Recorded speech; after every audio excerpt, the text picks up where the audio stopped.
Your brilliant ideas die because people don't understand them. Now, influence isn't about using fancy words. It's about making complex concepts ridiculously simple. I'm Ashwin, an ex-Bain consultant and ex-Deloitte director turned coach.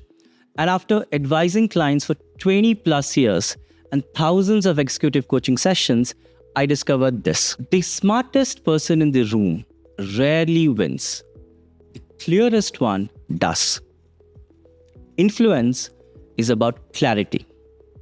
Today, I'll show you the exact 3-pillar system that will 10x your influence when you speak in meetings or in critical conversations. Now, before you step into that meeting, I want you to do these 3 things. Pillar 1, define the outcome you want. Pillar 2, decode your audience. And pillar 3, build your message like a pyramid. So now, let me go deep into these 3 pillars. Pillar 1, define the outcome you want. Now, most people enter meetings like tourists without maps.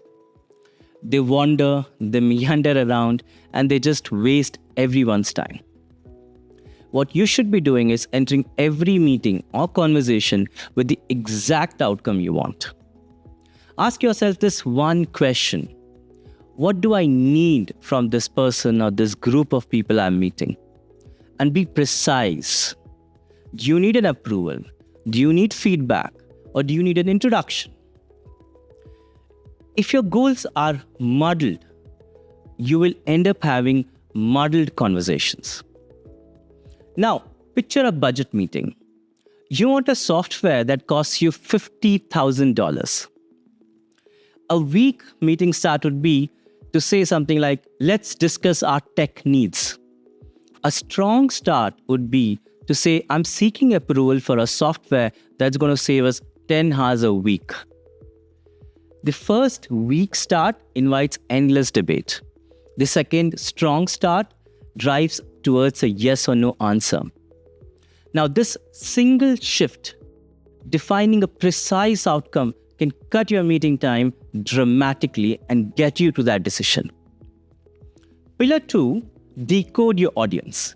Become a quick mind reader. Not literally, but understand your audience's priorities, their fears. Speak their language, speak their dialect. Engineers want logic and data. The creative folks want vision and possibility. Your CEO wants speed and impact.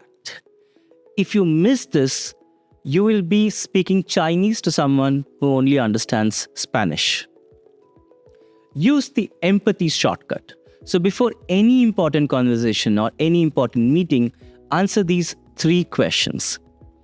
Question 1, what keeps them up at night? 2, what words do they use every day? What outcome would make them look good? For example, if you're pitching to a chief financial officer, skip the vision talk. Show cost savings and risk reduction. Let me tell you, he will hug you and ask you to join him for drinks. Beware of the context trap. Most people actually miss this completely. You would have lived with your project for months. Your audience has not.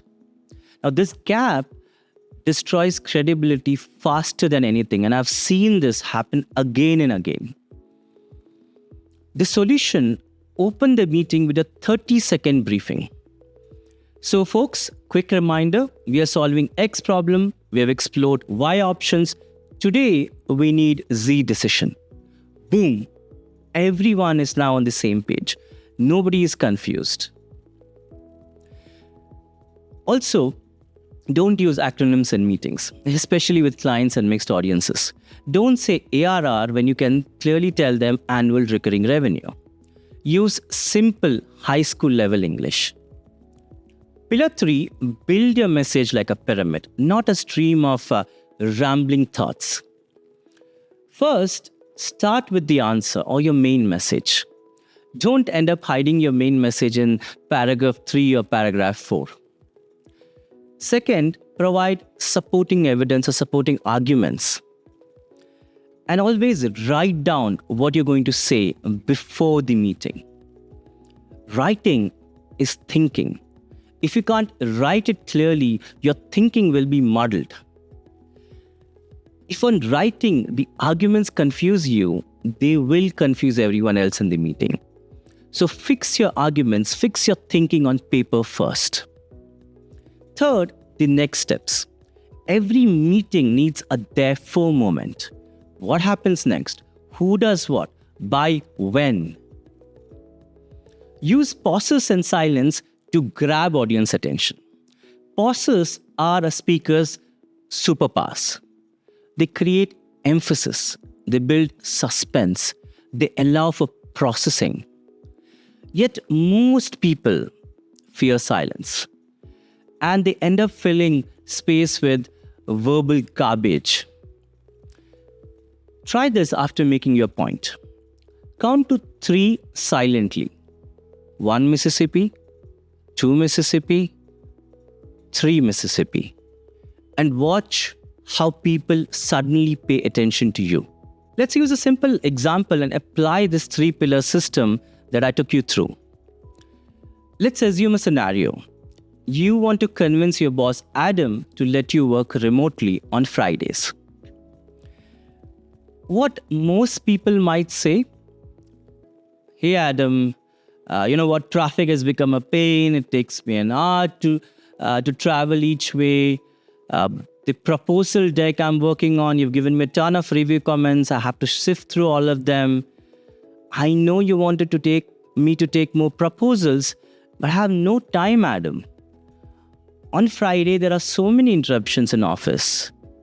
You know what? I was thinking maybe working from home on Fridays. How did that go? Painful, right? Rambling, unstructured. But here's the reality, folks.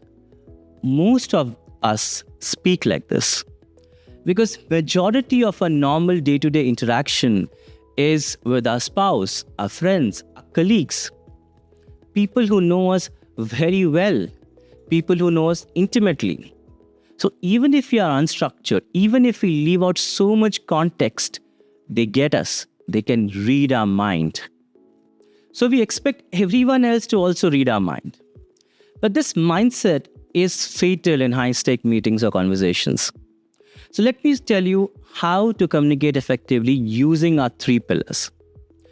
This is how I'm going to structure the conversation with my boss, Adam. Adam, I'm requesting remote Fridays. It increases my deep work time by 30%, directly improving the proposal quality. Second, it will save 4 hours I lose today to commute and interruptions on Fridays. Third, Adam, I can deliver 3 extra client proposals each month, lifting the Q4 revenue. Why don't we pilot this for 1 month, track results, and then recalibrate? How did that go? Clear ask, win-win arguments, and also next steps. And impossible to refuse. Now, let's recap. Pillar 1, define the outcome. Pillar 2, decode the audience. And pillar 3, build your message like a pyramid. Clarity compounds. Every crisp email that you send to your clients or colleagues will build your reputation.